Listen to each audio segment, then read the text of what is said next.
Nouvelle capsule, les experts. On aborde pour vous les sujets bouillants quand se pose la question d'une migration vers Shopify.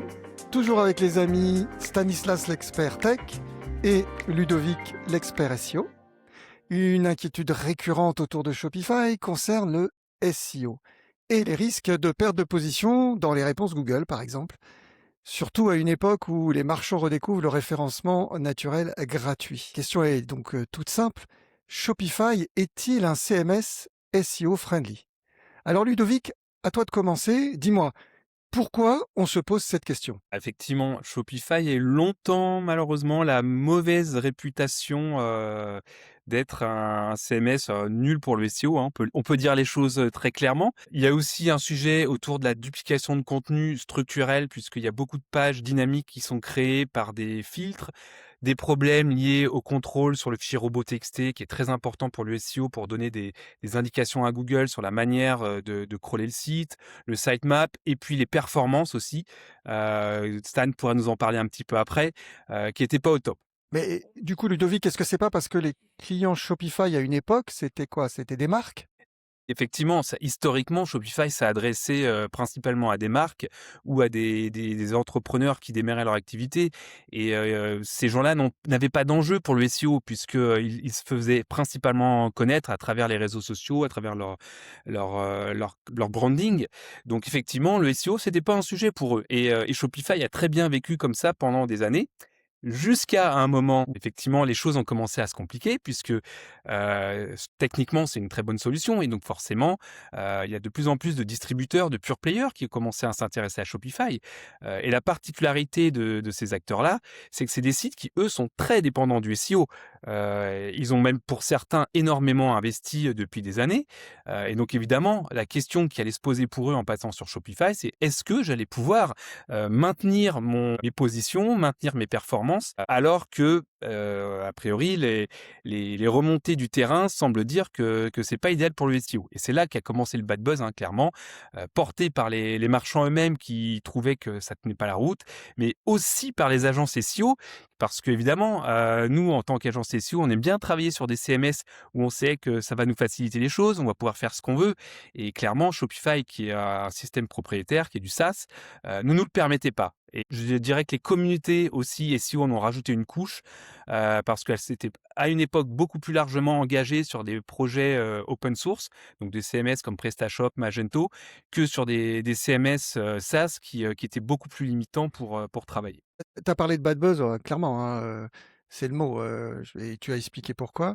Alors, en réalité, on fait quoi, sur Shopify? Bien, on va dire qu'il y a eu un tournant. Aujourd'hui, ce constat n'est plus valable, et de loin, parce que Shopify a pris conscience du problème, notamment en recrutant un ponte du SEO américain qui s'appelle Kevin Indig en décembre 2020. Donc ça commence déjà un peu à dater. Et le premier travail qu'a fait Kevin Indig en arrivant chez Shopify, c'est qu'il a sollicité, il a communiqué avec la communauté SEO pour récupérer des feedbacks sur qu'est-ce qu'il faudrait potentiellement changer dans Shopify, quelles étaient leurs limitations au quotidien, comment faire de Shopify une solution au top pour le SEO. Il a récupéré tous les feedbacks, il a fait de tout ça une roadmap, et en l'espace d'un an, puisqu'il n'est pas resté plus longtemps que ça, il a mis en place des évolutions fondamentales qui ont permis déjà de redorer le blason de Shopify en matière de SEO, mais surtout il a insufflé une dynamique chez Shopify qui a fait que petit à petit la roadmap a continué aussi après son départ, hein. Même si elle était inachevée, il a laissé quelque chose, un héritage, qui a fait que Shopify continuait à améliorer la solution. Et donc aujourd'hui, 5 ans plus tard, 6 ans plus tard même, on peut clairement plus dire que Shopify est nul en SEO. Cette image, elle est complètement caduque. Je dirais même que le consensus global, aussi bien au niveau des marchands qu'au niveau des agences SEO, c'est plutôt que Shopify est clairement devenue une plateforme performante. Elle permet de déployer une stratégie SEO sans problème pour la très grande majorité des marchands, mais elle exige quand même d'avoir une expertise spécifique notamment sur la partie technique, parce que Shopify ne fonctionne pas comme WordPress, comme PrestaShop ou Magento. Donc il faut connaître les subtilités dans la configuration SEO de Shopify, et là, il vaut mieux avoir effectivement des gens bien calés pour travailler là-dessus.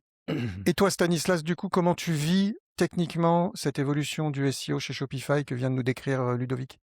Je pense que Ludovic a parfaitement décrit et rappelé les dernières années. On a régulièrement eu des échanges avec des agences SEO qui étaient plutôt réfractaires à l'idée de basculer sur Shopify, même si d'un point de vue business ou technique, ça avait du sens pour certains marchands.